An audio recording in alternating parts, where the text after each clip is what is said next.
Istasyon ng pulis. Dahil sa kanyang pagkayutal at takot, nauutal niyang isinalaysay ang nangyari sa kanya ngayong gabi. Kanina lang, pagkatapos ng trabaho ng dalaga, bigla siyang hinailan ng isang itim na kamay papunta sa isang eskinita. Buong lakas na lumaban ang dalaga, ngunit hindi natinag ang lalaki. Mabilis na kinaladkad ang dalaga sa isang liblib na lugar. Dahil sa kanyang pagkayutal, hindi siya makasigaw ng malakas para humingi ng tulong. Sa sandaling iyon, dalawa pang lalaki ang dumating. Tuwang-tuwa silang tinitigan ng babaeng parang tupa na handa ng katayin. Lumapit ang lalaki at sinubukang gahasain siya. Buong lakas na lumaban ang dalaga. Sa ganip, sinuntok ng lalaki ang dalaga hanggang sa mawalan siya ng malay.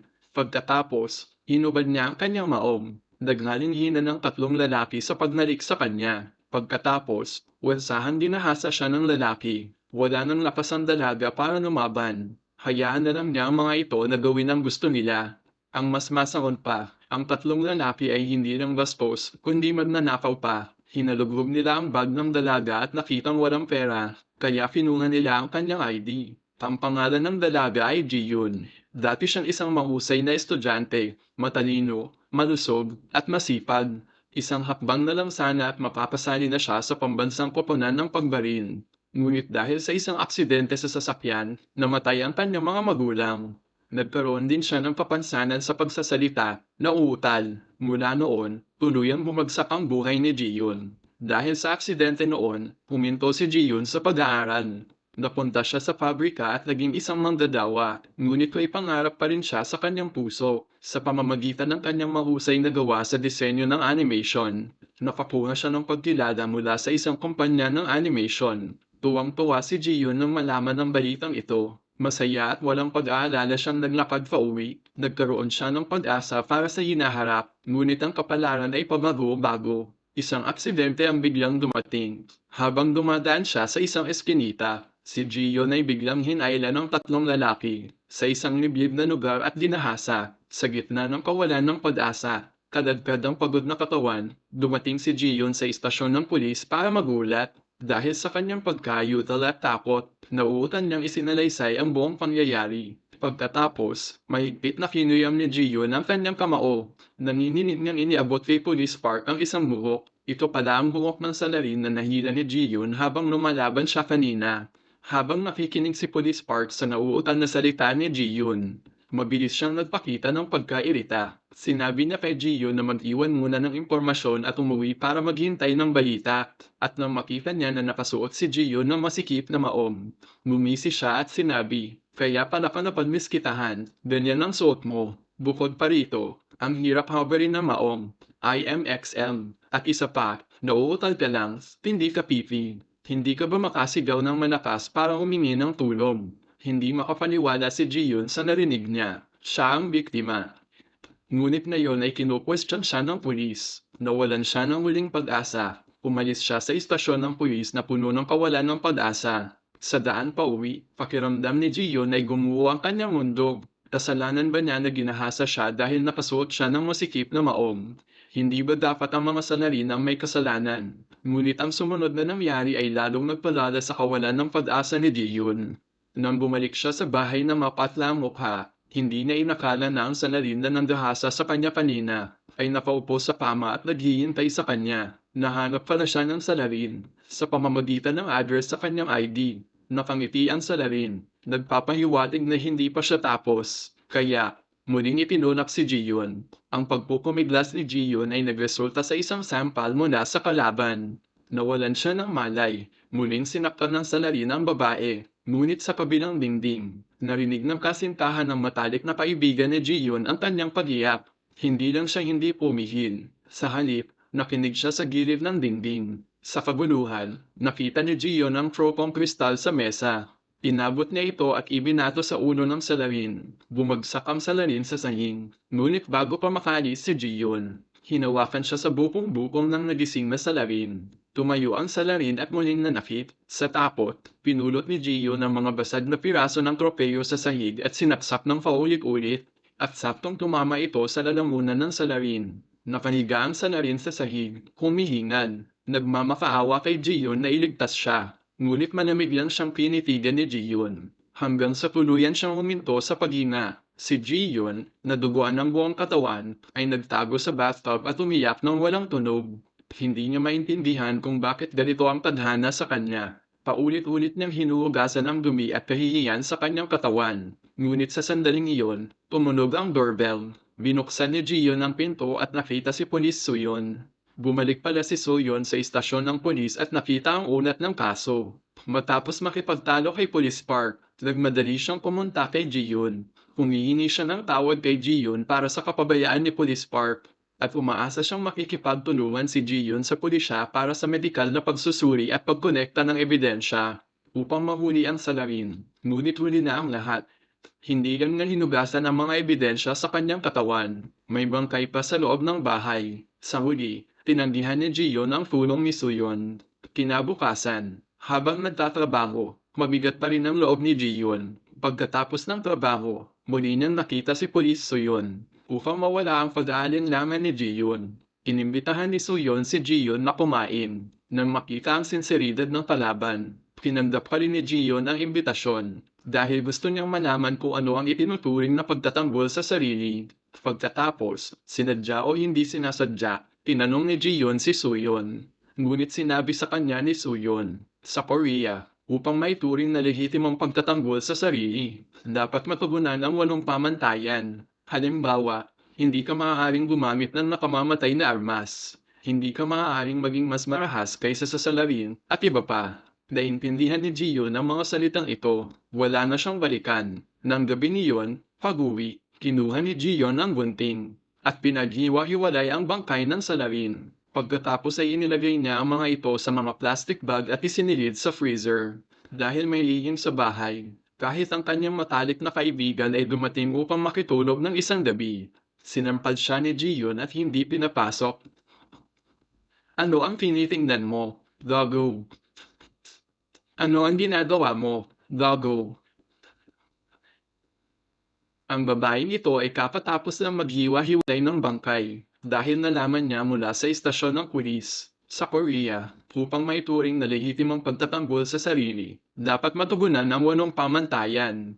Halimbawa, hindi ka maaaring gumamit ng nakamamatay na armas. Hindi ka maaaring maging mas marahas kaysa sa kalaban. Kaya, ang pagpatay niya sa taong umabuso sa kanya ay hindi maituturing na lehitimong pagtatanggol sa sarili. Kaya, isinilid niya ang bangkay sa freezer. Hindi ito maaaring magpatuloy ng ganito. Masyadong maliit ang freezer para sa bangkay. Kailangan niyang agad na itapon ang bangkay sa freezer. Nang gabing walang tao sa paligid, lumabas si Ji-Yun na may dalang bag. Ngunit nakita pa rin siya ni Police Park sa gilid ng kalsada. Kagagaling lang niya sa pagkautang ng malaking halaga. Kailangan niyang magbayad ng utang, kaya desperado siya sa pera. Kaya naisip niya si Ji-Yun. Sinundan niya si Ji-Yun at sinabing handa siyang tulungan itong maghain ng kaso. Pero kailangan daw siyang bayaran ng 500,000 won. Kung hindi, arestuhin niya si Ji-Yun sa salang paggawa-gawa ng kaso ng pangdadahasa. Hindi pinansin ni Ji-Yun si Police Park. Tumalikod siya para umalis. Pero ayaw paawat ni Police Park. Lumapit siya at hinablat ang bag ni Ji-Yun. Bigla itong nahulog sa sahig. Nakita ni Police Park na sobrang kinakabahan si Ji-Yun sa bag. Akala ni Police Park ay may mahalagang bagay sa loob. Pero nang buksan niya ang bag, nakita niya ang 2 kamay.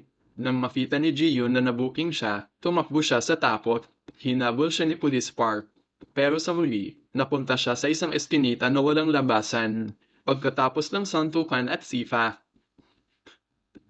gusto siyang dalhin ni Police Park sa istasyon ng pulis. Gusto sanang pumakas ni Ji-Yun. Pero sinipa siya ni Police Park ng paulit-ulit at patuloy siyang ininsulto. Nang lumapit si Police Park para hawakan si Ji-Yun, hindi sinasadyang nahawakan ni Ji-Yun ng isang piraso ng ladrilyo. Kusa niya itong ipinokpok sa ulo ni Police Park. Damyugo ang ulo ni Police Park at nagalit siya ng gusto. Hinawakan niya si Ji-Yun at sinampal, dahilan para matambay ito. Sakto namang umulan. Sa harap ng bastos na si Police Park, sobrang natakot si Ji-Yun at umatras na umatras. Hindi sinasadyang nahawakan niya ang baril na nahulog kay Police Park. Pagkatapos, dinampot niya ang baril at ipinutok kay Police Park. Pero tinawanan lang siya ni Police Park at sinabing hindi siya maglalakas loob na magpaputok. Habang iniinsulto niya si Ji-Yun, patuloy siyang lumalapit. Nakita na lang na tumalikod si Ji-Yun at nagpaputok ng baril. Direktang tumama ang bala sa puso ni Police Park. Muli, may buhay na naman siyang kinuha. Kinuha ni Gion ang baril at itinutok sa bibig, gustong tapusin ang sarili. Pero sa huli, hindi siya nagpaputok. Sa sandaling ito, parang umiiyak ang langit para sa kanyang malungkot na kapalaran. Agad na napansin ng pulisya ang kaso. Malaking balita ang pagkakabaril sa isang pulis. Walang naiwang bakas sa pinangyarihan ng krimen. Ang kakaiba ay binaril si Police Park ng sarili niyang baril at direktang tumama ang bala sa puso. Ibig sabihin, ang salarin ay sanay sa paggamit ng baril. Kinagabihan, nakita ni Gion sa TV ang balita tungkol sa pagkakabaril sa pulis. Kalmado ang kanyang mukha sa oras na ito. Bigla siyang nakatanggap ng tawag mula sa pulis na si Soyon. Alam niyang nasaktan si Gion, kaya gusto niya itong tulungan. Pero tumanggi si Gion. Sa kanyang isip, hindi na siya nagtitiwala sa pulisya. Pero hindi sumuko si Soyon. Ikinuwento niya ang nangyari sa kanyang kapatid, dahil ang kanyang kapatid ay katulad ni Gion. Nakaranas din ang katulad na pangyayari noong bata pa. Ang trahedya ay nangyari, na naging sanhi ng sakit sa pag-iisip ng kapatid ni Soyon. Gusto niyang tulungan si Gion na makipagtulungan sa investigasyon para mahanap ang mga salarin. Hindi lang ito para kay Gion, kundi para na rin sa kanyang kapatid para mawala ang bigat sa kanyang puso. Nakumbinsi si Gion ni Soyon, kaya kinabukasan, pumunta siya sa istasyon ng pulis para makipagtulungan sa investigasyon. Gusto niyang gamitin ang pulisya para mahanap ang bakas ng dalawa pang salarin. Pero doon, hindi na inaasahang makita ang dalawang tao na inaresto dahil sa pagiging miyembro ng gang. Ang dalawang tao, gayunpaman, ang pinuno ng pag-atake, ay isang undercover na pulis sa gang. Hindi sila itinuro ni Gion sa lugar. Sa halip, sinundan niya ang dalawa, at nalaman niya ang kanilang tirahan. Pagkatapos, hinarap ni Gion ang altar ng kanyang mga magulang. Ginawa ang muling pamamaalam. Pagkatapos ay nagpunta sa pabrika at nagbitiw. Binago niya ang kanyang dating mahina at inaipang imahe. At sinampal niya ang babaeng supervisor na umapi sa kanya noon. Manahimik ka. Ngunit pagdating niya sa bahay, nakita niya ang kanyang matalik na kaibigan na binugbog ng kanyang kasintahan. Agad siyang tumawag sa 120 para humingi ng tulong. Ngunit dahil sa kanyang pagkayutal, hindi siya maintindihan ng kausap. Walang nagawa si Gion kundi ibaba ang telepono. Dinala niya ang kanyang kaibigan sa ospital. Bagaman puro sugat ang kanyang kaibigan, sa huli ay nailigtas ang kanyang buhay. Dahil sa galit sa sinapit ng kanyang kaibigan. Dahil sa galit sa sinapit ng kanyang kaibigan. Dahil sa galit sa sinapit ng kanyang kaibigan. Dahil sa galit sa sinapit ng kanyang kaibigan. Nagpunta si Gion sa parking lot at binasag ang bintana ng kotse ng kasintahan ng kanyang kaibigan. Pagkatapos ay inihagis niya ang isang ladrilyo sa loob ng kotse at umalis. Nagnitnit sa galit ang kasintahan ng kanyang kaibigan. Nagmura siya at gustong lapitan si Gion para turuan ng leksyon. Ngunit sa sumunod na segundo, ang babaeng iyan, ngayon ang huling araw mo. Mabilis at pampapanggalaw ni Gion, walang emosyon ang kanyang mukha. Kinabukasan, natuklasan ng investigasyon ng istasyon ng pulis na ang bala sa katawan ng biktima ay mula sa nawawalang baril. Pinatay ng baril ng istasyon ng pulis. Mukhang iisang salarin ang pumatay sa istasyon ng pulis. Matapos malaman ni Soyon at ng iba pa ang sitwasyon mula sa kaibigan ni Gion. Nalaman nilang matalik na magkaibigan pala si Gion at siya. Dagdag pa, si Gion ay dating kampiyon sa pagbaril. Kaya, lihim na naunaan ng katulong na si Du, na posibleng si Gion ang salarin. Ngunit hindi matanggap ni Soyon ang katotohanan na ang mahinang babae ay ang salarin. Nang gabing iyon, nagpunta si Gion sa bahay ng lalaking umabuso sa kanya. Hindi nakilala ng lalaki ang babaeng ito. Bago pa niya maintindihan ang sitwasyon, dinaril na siya ni Gion. Habang umiiyak at nagmamakaawa, akala niya na ang kanyang pagkakakilanlan bilang undercover na pulis ay nabunyag at ipinadala ng boss ng H-gang ang mga tao para patayin siya. Walang emosyong nakatayo si Gion sa harap niya. Hindi niya inakala na ang gabi iyon na parang impyerno para kay Gion ay matagal nang nakalimutan ng lalaki. Walang pag-aalin lamang binaril siya ni Gion. Gayunpaman, ang lahat ng mga pahiwatig ng ilang kaso ng pagpatay ay nakatuon kay Gion. Kinumpirma rin ng pulis na si Soyon na si Gion ang tunay na salarin. Ngunit hindi siya sumuko, kaya nagpunta siya sa bahay ni Gion para hanapin ang katotohanan. Pagpasok niya sa bahay, nakita niyang wala si Jiyun, kaya binasa niya ang diary ni Jiyun. Nakalagay doon ang kanyang malungkot na karanasan sa mga araw na ito. Ang bawat salita ay nagpapahiwatig ng kalungkutan at kawalan ng pag-asa. Hindi inakala ni Suyun na ang pawawang babaeng ito ay dumanas ng ganitong kalalim na pinsala dahil sa pakikiramay sa kanya. Nalaman din niya na si Jiyun ang salarin sa mga kaso ng pagpatay kamakailan. Sa sandaling iyon, bumalik si Jiyun at pinatulog si Suyun.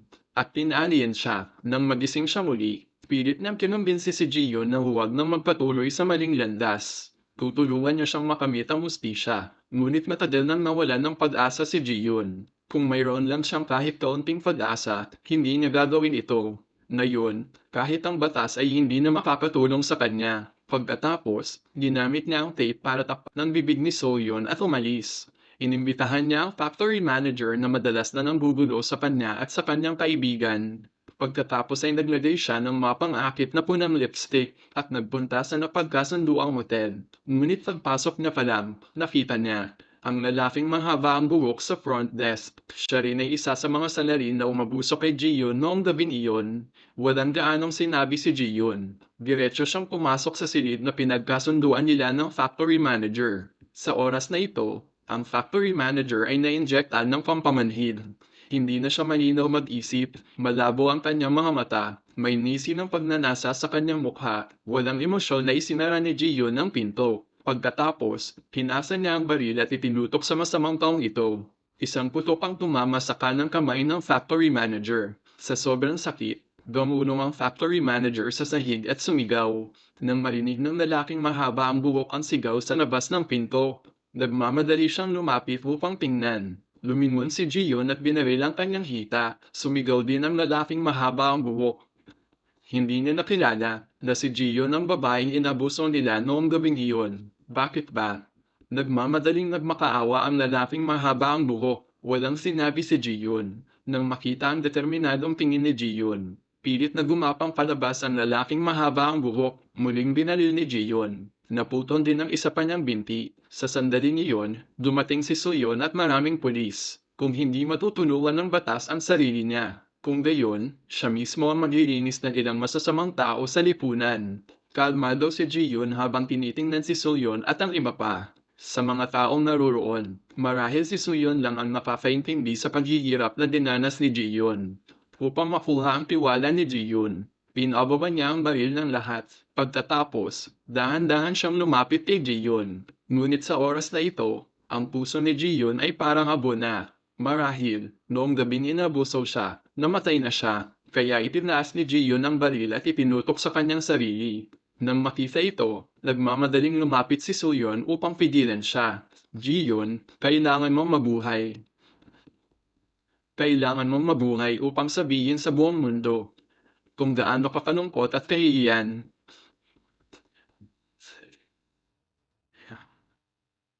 Kung gaano ka kitapat at kalungkot. Kung gaano mo kagusto ng normal na buhay. Kung gaano kalaki ang sakit na dinanas mo. Marahil, may pagmamahal pa rin si Jiyun sa mundo. Sinunod niya ang sinabi ni Suyon. Ibinaba niya ang baril at lumapit sa yakap ni Suyon. Ngunit sa sandaling iyon, pinulot ng lalaking mahaba ang buhok ang baril sa sahig at minaril si Jiyun. Tinitingnan si Jiyun na nakahandusay sa sarili niyang dugo. Ngumiti ang lalaking mahaba ang buhok. Si Suyon naman ay tuluyang natigilan sa pangyayari. Sa sandaling iyon, muling nagpanggap na inosente ang lalaking mahaba ang buhok. Ang sakit. Nasaktan ako ng babaeng baliw na ito. Hindi na nakapagpigil si Suyon at binaril ang tiyan ng lalaking mahaba ang buhok. Hindi pa rin siya nakakabangon mula sa trahedya. Siya ang dahilan kung bakit nasaktan ng babae. Sa huli, parehong dinala sa ospital si Jiyun at ang lalaking mahaba ang buhok. Ngunit idineklara si Jiyun na brain dead. Gayunpaman, hindi sinasadyang nalaman ni Suyon mula sa isang nurse na nauna nang nagparehistro si Jiyun para sa organ donation. At ang nakakatawa ay, ang doktor ay gustong ilipat ang mga organ ni Jiyun sa lalaking mahaba ang buhok. Hindi makapaniwala si Suyon na totoo ito. Hinanap niya ang doktor upang kumpirmahin at nakakuha siya ng positibong sagot. Ang kawawang babaeng ito ay puno ng paghihirap sa buong buhay niya. Ang tanging magagawa niya ngayon ay marahil ay huwag na siyang pahirapan pa. Kaya pumunta si Suyon sa silid ni Jiyon at inalis ang oxygen tube para sa kanya. Ayaw ni Suyon na si Jiyon ay magdusa sa natitirang bahagi ng kanyang buhay tulad ng kanyang kapatid. Sa halip na magdusa, marahil ang kamatayan lang ang makakapagpalaya sa kanya.